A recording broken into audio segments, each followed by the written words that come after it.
Good afternoon, everyone. It's lovely to see you all here. I've sat with you all many times before. I wasn't expecting such a big room or such a large crowd when I put my proposal forwards, but then if you put drones and 3D in a presentation, it kind of attracts a lot of attention these days. I've actually brought my favourite toy, or little toy, with me today. This is actually the drone that we use. It's very, very small. I just wanted to illustrate that point. But it's been absolutely crucial for the work, or some of the 3D work that we've been doing at Harrow. So, who are we? The London Borough of Harrow, funnily enough, it's a London borough based in northwest London, and we fulfil a lot of different tasks as a local authority. We support over 250,000 residents, we collect over 200,000 bins a week, process over 4,000 planning applications a year, maintain and manage over 500 kilometres of streets, as well as over 350 sites of all sizes across the borough and also outside of the borough, strangely, as well as much, much more, like charging your council tax to keep these services going, which I'm sure you're not massively happy with. My team facilitates the GIS function within the council to support a lot of these operations and also to build applications and corporate tools that enable GIS across the council. So why are we here today? Something that's probably faced a lot of you in your day-to-day work lives is a change in the way of working. We've gone through something called COVID, which I'm sure you'll all remember. It massively impacted the way we worked as an authority, and I'm sure the way you all work too. Suddenly you find yourselves at home with children around you rather than being in a nice, calm, quiet office. This has massively impacted us as a council because not only do we work in the office, but a lot of our staff are on the streets looking at things, fixing things or picking things up. We're also, as a local authority, driven for time and cost efficiencies.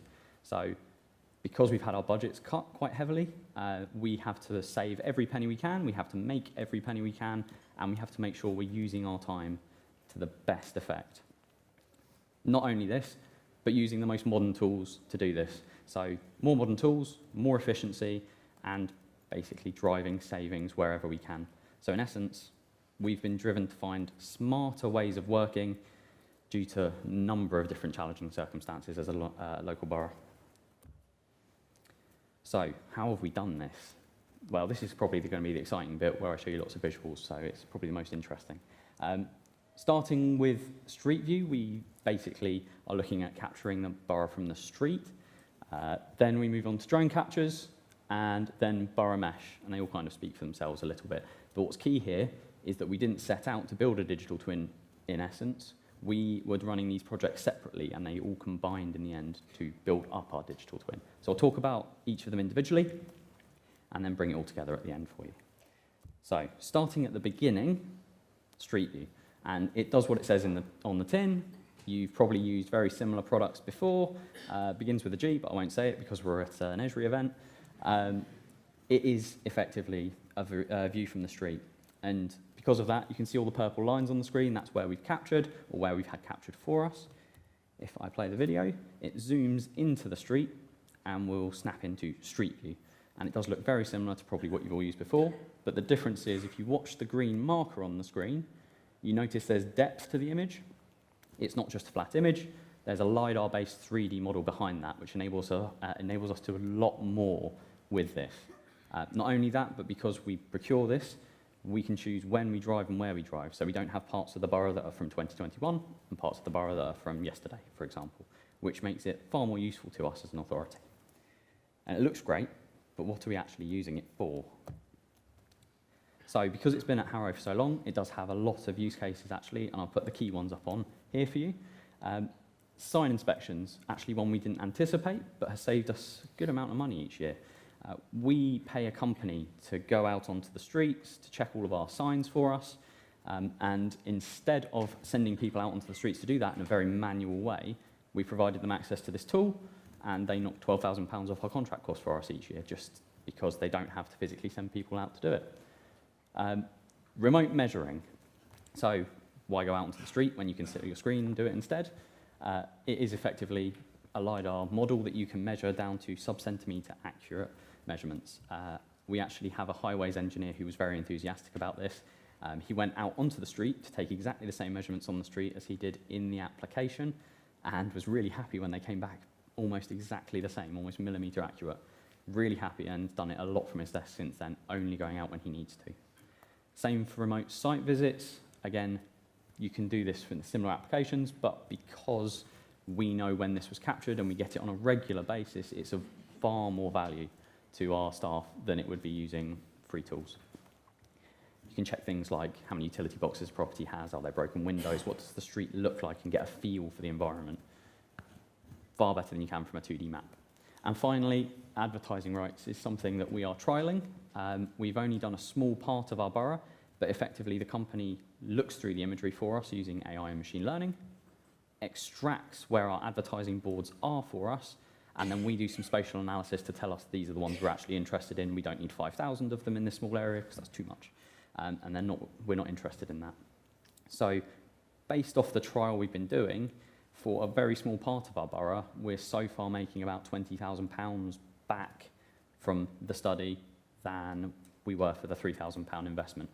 And considering that's a small part of the borough, we hope that will extrapolate out and actually make this a really valuable tool, not just for saving money, but for actually making us money, which as a local authority seems a bit weird, but it's brilliant. This has all been received really well at our council.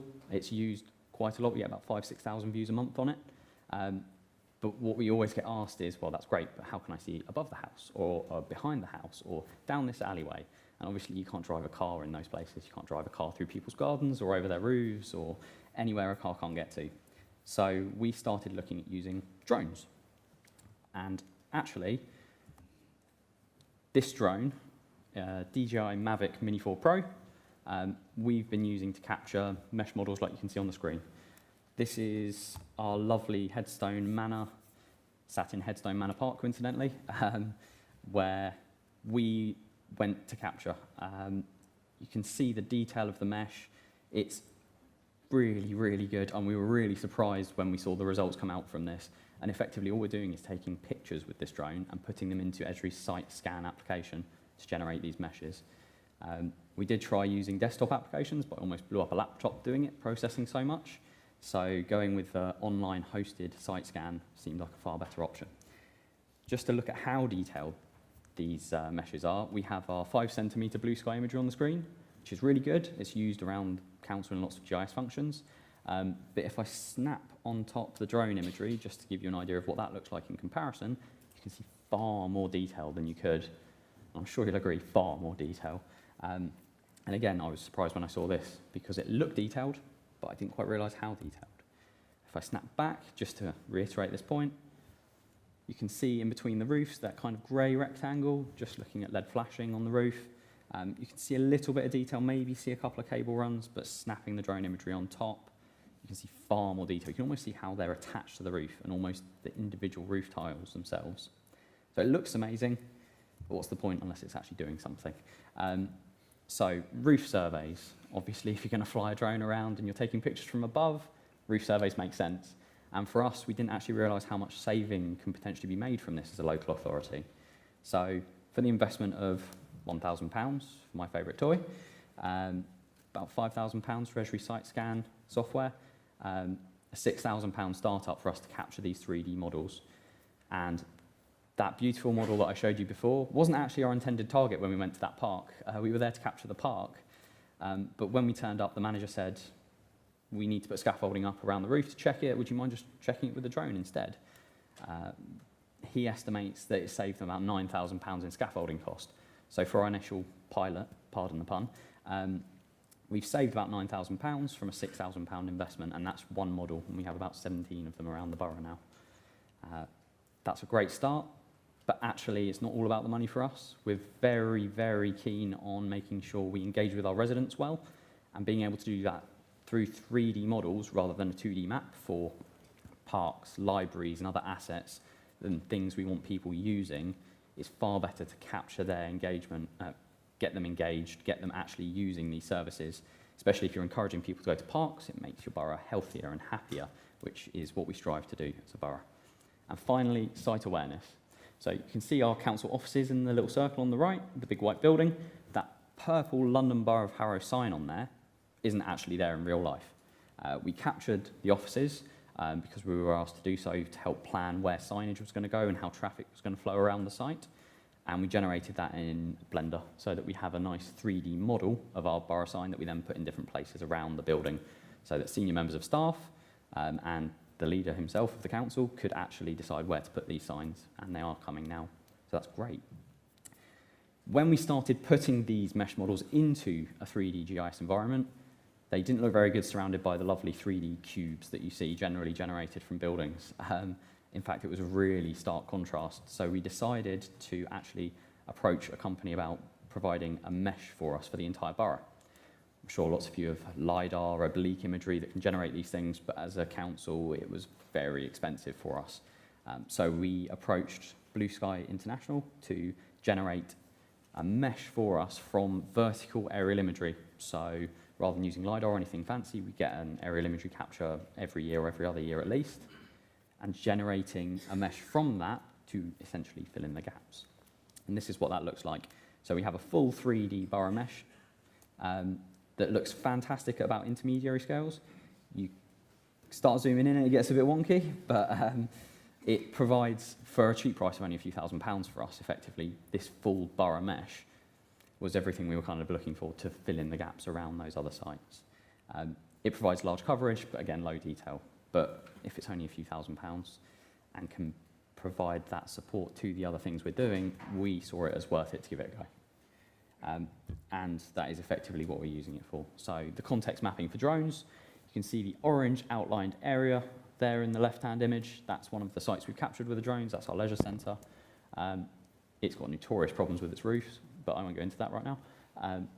You can see the area highlighted in orange, and around that, the contextual low detail mesh. And from that height and scale, it doesn't actually look low detail, sorry. It only looks like a contextual map around it to give more information about what's going on around that site. It's a really good use case. Next, again, context mapping, but for BIM models this time. So the model on the right, we asked our planning team to actually provide us a BIM model from one of our planning applications. They had to go to a developer to get it. But plugging that BIM model into a more realistic environment gives it far more context. Actually, you can see how high above the houses it sits, where people's extensions are, what the trees in people's back gardens are like, and how that's going to impact the back of that building. So it gives you far more context about these kind of models, and we're actually looking to try and do this more moving forwards by trying to get planners to give us these on point of application for these, or during the naming and numbering process for our properties. So that's great. We have 3 great streams, but they all kind of do different things. So when we looked at them, we actually thought this would be really, really good if we can stitch these together. So we decided to start with the borough mesh at the base, obviously. The biggest scale starts at the bottom. If you just watch this grey building here, that's very fuzzy, that looks kind of like the offices. If I snap in the drone imagery, you can very clearly see the resolution changes. It looks far more crisp and far more clear. And that's what we're doing for areas of interest for us. Not the whole borough, because that would be impossible to do with the drone. But it gives us that detail where we want it. Next, if you just see the purple points appear along the streets, that's all of our street view imagery then coming into the same application. And because it's done with Esri JavaScript API, we can just automatically pull those in. If I click on one of those points, you see it pop up on the screen, and you're suddenly on the street rather than being at a top-down view. So it ties all of these 3 layers together into the base of our digital twin. But we decided to try and take things a little bit further, because this is effectively a model, not necessarily a digital twin. It's a nice looking model, and it's got a little bit of functionality. But if we start overlaying our GIS layers into there, so our 3D GIS, you end up with land that's owned by the council, properties, anything that comes from our Esri systems can be put into here so that we can have a 3D GIS environment. Then we decided to try some weird and wonderful things, such as weather. So there's open weather APIs that are free to access. And if you're using JavaScript, you can plug those into the same application so that if it's raining in Harrow, it's actually raining in the app too, which is really cool and gives it that kind of next level of it's alive, it's not just there and static. The same thing with the Esri widgets for daylight. If it's 6 o'clock in the morning, it's 6 o'clock in the morning in the app, just so that it mimics that real world environment. And as the day changes, if you open it in the morning, it'll be dark. As the day progresses across, it gets lighter. It's almost a living model in this case, because it keeps up with the real world environment and changes when it changes. And finally, we're up to looking into real-time data. So if you look in the very top left-hand corners of the screens, you've got these like little lollipop symbols, and they're TfL bus stops or Transport for London bus stops from the Transport for London Unified API. They're updated every 2 minutes so that we keep a log of basically where buses are appearing, when they're next going to be at the stops, and then the same thing for real-time traffic information so that we can see how traffic is flowing around our borough. So really interesting and really cool, I think. But actually, in the grand scheme of things, this isn't really a full digital twin yet, so we still have a way to go, and this isn't actually released to our staff yet. It's almost there, but we have a few little teething problems. So a digital twin is, in essence, for us, it's the 3D model, so the data capture underneath, which provides you that immersive experience and environment, the real-time visualizations, so that you can see what's happening where and how data's working across the borough, but then also the analysing and predicting, which should add the most value. If we change this, what happens here? If we drop a school in here, will that improve things in that area? Or if we drop a 2,000 unit block of flats in there, would that improve things? Probably not, but we need more flats and houses. So that's a very key next step for us almost. We're not done with real-time visualisation yet, because we still have a ways to go and we need to build up a backlog of that data before we can start analysing and predicting. And obviously, joining all of this together, also sharing and collaborating. So it's not just for us and our team.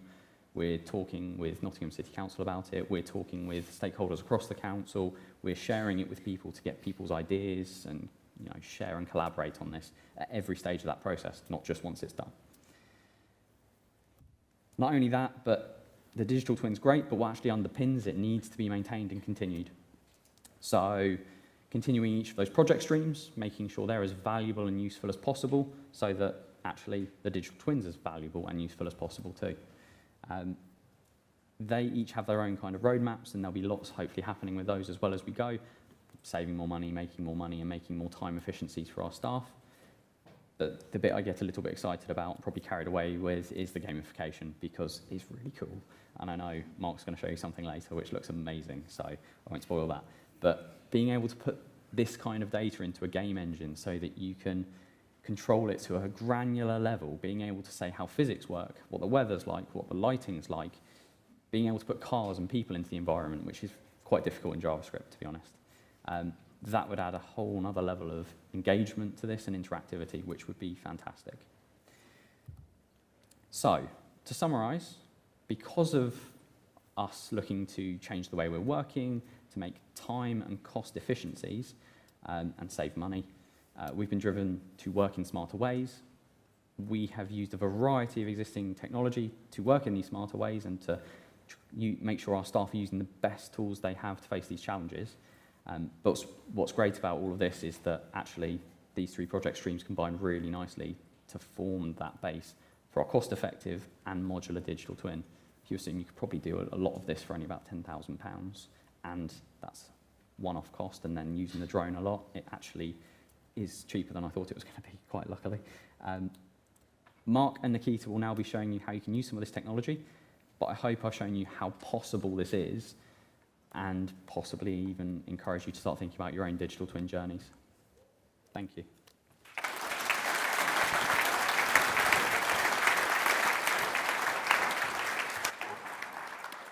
Thank you. Thank you very much, Sam. And Sam has definitely shown us a lot with digital twin, and it's hard to overstate the benefits of one.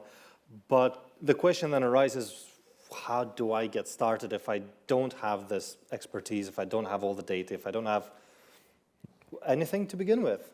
And so let's take a look at just the general capability of what we can do in 3D in ArcGIS. Then I'll show you a little bit about how you can actually get started in 3D in ArcGIS Online from scratch, very much so. And then we can move into the game engine integrations and the SDK capabilities with Mark. So to begin with, what we have is a rather familiar view. It's a top-down view of a map. And what you might notice is that I am in scene viewer, and therefore my interface is a little bit different. Now, with 3D, what you have are options. You always have options. And to begin with, we've got our layers over on the left. It's a slightly different interface, but we can add in our layers, but we can also add in things like line of sights, view sheds. We can also add in dimensions for those of you that come in from an engineering background. We manage our layers over here. I've added those layers already for us. What we also have are our bookmarks. Now, the bookmarks work slightly differently to how they would be working in Map Viewer, because these also control what appears. So for example, if I wanted to start with something that appears in 2D, I can switch to a different bookmark, and here we have a map of sites of Edinburgh and also a map of all the bus routes in Edinburgh. But that's 2D, really, at the moment. So let us switch into a 3D view, same data set, and what you can see here now is the utilization of a few things. First of all, you can still see the references of those sites in Edinburgh. You can see Edinburgh Castle, you can see the Pendle Hills in the background. You can change that if you like. You can change how everything is appearing by doing the base mapping. The base map that you're seeing is the standard topographic base map you get from Esri. You also have a number of those available for you with your ArcGIS subscription. You can talk to partners. Ordnance Survey has a fantastic, several fantastic data sets, really, that you can utilize to create a 3D map. Now, what I can also do is I can start looking around. So, for example, I have a map of the mount here. I can start doing something like this. Within this base map, there is a thing called a mask. Within this mask, I can draw that, just like that, by clicking all the way along. And what that does is it removes a whole building. It doesn't remove it from the data. This is just something to make it appear that the building has disappeared. I don't have control over the Esri base maps. But if I click Done, and if I turn on the Revit model that I've already uploaded, you can see that this now is a whole new building. Now, I haven't modified the data in any way other than placing this model building, but it is step one in letting people understand what changes may be happening in their community. And as it goes, we have a number of different tools. So first of all, as Sam has mentioned, we do have daylight. We can implement shadows, and in this way we can see that given the size of the building, given where it is, most of the time it's probably not going to get a lot of light. Also, in these tools, we have weather. Within this weather, we can make this weather be a little bit more typically Edinburgh. And with that fantastic view, we can also start understanding, if I switch that back, to something else. For example, we can start measurements. Now, these measurements will be accurate along the ground in the 3D, and if you're measuring long distance, it will take into account the Earth curvature and all these things. We can also do something called a slice, and I can say that I want to slice through this building and see what's inside. And as I zoom in, you can see that because this building has been modeled with things that are inside it, we can see the bedrooms, we can see the staircases. And now what we can do is we can also add in a thing called a line of sight. Now, some of you who have worked in planning before will be used to planning applications showing the zone of theoretical visibility. And in itself, it is a big map that shows you where something may or may not be seen from. In here, however, I can specify that I'm looking from this building, and I'm looking anywhere. If I'm looking off to the side, you can see that the green line is where I can see, and the red line is where I cannot see. And with that, I can set that different place. I can set different rays of where I can and cannot see something. So rather than looking at what traditionally usually is a PDF map of somewhere it's green, somewhere it's red, of where a new development may or may not be seen, now a resident can double check whether from their specific window will they be able to see this new development that's coming in. And of course, we can zoom across and zoom across over to London. And one of the things that I would like to highlight here is also the fact that we're including 2D data right here. These are all the highlighted areas of conservation. But also, you will notice that the Houses of Parliament and Westminster Abbey, they are modeled ever so slightly more detailed. And that's because in this base map, the significant landmarks are quite detailed. And that's just because they're significant enough. Now, of course, then we can start getting a little bit more complicated. Then we can start going to our partners and saying, what do our partners have? So for example, we have Cyclomedia that have been able to provide essentially that Google Street View that Harrow were using. And speaking of Google, they are going to be partnering with us for their 3D tiles. So you are going to get a 3D satellite base map coming in ArcGIS Online.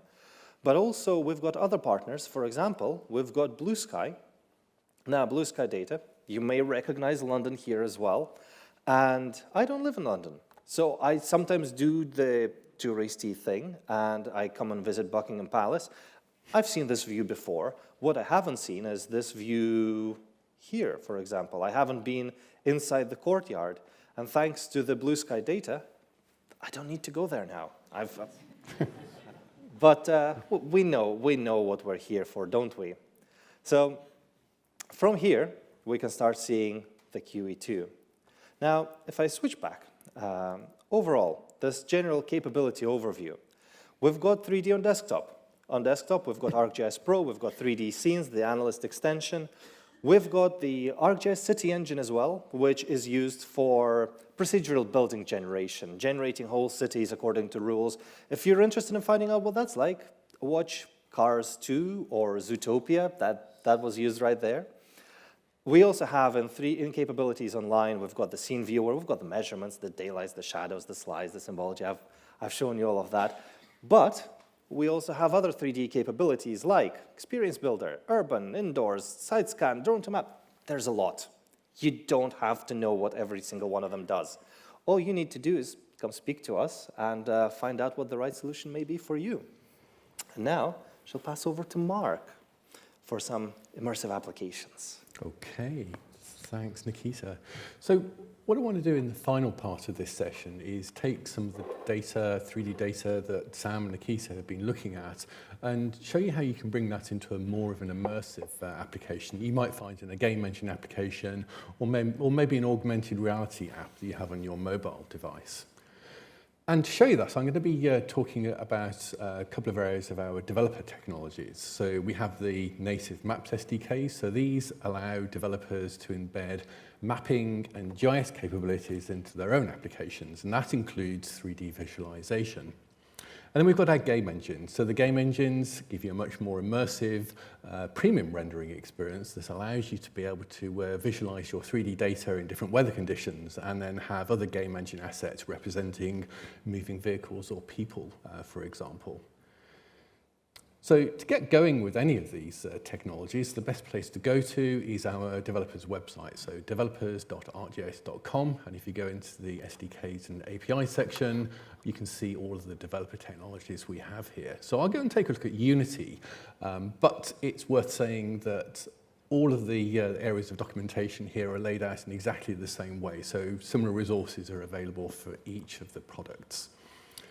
So we're looking at the landing page for Unity here, and you can see on the left-hand side, we've got concept documentation that explains how to use different areas of the API. Now, if you're completely new to the product, then I suggest you take a look at these tutorials. So they're step-by-step guides that allow you to be able to put together your own experiences, assuming you've not used this technology before. And then finally, to complement that, we have a set of sample applications. So these are all available in GitHub, that you can clone those and run them for yourself. And if you like that functionality, you can take that configuration, all that source code, and bring it into your own applications in the knowledge that's best practice for doing this particular kind of visualization. So taking a closer look at the game engine SDKs, we see this as really the next generation of 3D GIS. And you may ask the question, why are we playing around with game engines? Is this just a fun project for the development team to work on? Well, yes, it is, but it does give you a premium rendering experience, which is not just for traditional flat screen displays like the projector behind me, but also for extended reality, which encompasses augmented and virtual reality. Now, as well as the 3D visualization that we offer, the game engines give you access to libraries that allow you to perform physics engine analyses, animation and special effects. And these are for deploying applications to both mobile and desktop platforms. So there's a list here of industries that are making use of the game engine technology. I'm not going to read this out. There won't be any surprises there. But I will say that the game developers are there, but they really are in the minority for the use of this technology. Urban planning and AEC, you can see quite rightfully, is at the top of the list. So you've got two products, Unity and Unreal Engine. Which would you choose out of the two? Well, I think all I can say here is that from the visualization point of view, we offer exactly the same capabilities for both of these products. So choosing between them, it's a lifestyle choice. So if you're a C# developer, then you may be more at home making use of Unity, or if you're a C++ developer, then Unreal Engine may be more up your street. So what I'm going to do is switch over to an app I've got running in Unity. So this is an open source application, so this is available to anybody who wants to try this. And we've got a third-person view of a map-making superhero, and he's running around the edge of a skyscraper in San Francisco in a position which I personally wouldn't be very comfortable with. But as you can see, that's quite effective. And he's hopelessly close to the edge. So I think at this point, I will move away from that and show you how this application was configured. So the bar of entry for using this technology is quite low. You probably don't need to write an awful lot of code to be able to achieve this. So the key component that I'm working here is the ArcGIS map. And to configure the data that I've been working with here, we have a map creator. So to step through that, the first thing you have to set up is the location of your data. So this is the data in San Francisco in this case. You can then set up the camera. So this is the eye in the sky looking down upon the map-making superhero, which is tracking him around as he walked along the edge of the skyscraper. You can configure the base map and the elevation. And then most importantly, you can bring in your own data. So in this case, I've got a scene layer of San Francisco. So you can see the bar of entry to get this working was quite low. I didn't have to write a lot of code in order to be able to achieve this. And I've got another demonstration here. So this is an application that has been written using Unreal Engine. We've got a game engine asset, the helicopter, which we're flying across a cityscape. And this is a third-person view, but being a game engine application, we can switch between third-person and first-person view. So once the helicopter loses a little bit of altitude, we'll be able to see the pilot's eye inside the helicopter. And then finally, we've got a data set here which has been derived from a Revit model. So this is a library in Christchurch in New Zealand. We've got some game engine assets for trees here. And then we're just looking at the outside of the building. So the proposed building is on the left, and we've added in game engine assets for vehicles and walking people. And we've got a first-person view walking along the street to appreciate what it looks like on a sunny day in this example. And then we can switch to the inside of the building again, augmenting the Revit data with game engine assets so that we can get an appreciation of what different areas of the building look like. And we've got a nice globe on the table, and as you'd expect in a library, we've got some books as well. So far, we've been looking at using game engines for what I would call flat screen displays, but I want to take this a stage further now and look at how we can make use of augmented reality. So this can be achieved with our native Maps SDKs. So for the two mobile SDKs for Kotlin and Swift for Android and Apple devices. But this can also be achieved using game engines as well. And game engines, in fact, support the virtual reality headsets as well. But what I'm going to do, I'm going to demonstrate this, an augmented reality application using the blue sky data, using a Swift app. So if we switch over to an iPhone application we have here, we've got the blue sky data. If I just sort of position myself, then we've got the QE2 center. So that'll be a very good application to be able to have somebody download to be able to visualize what a new building proposal would look like, for example.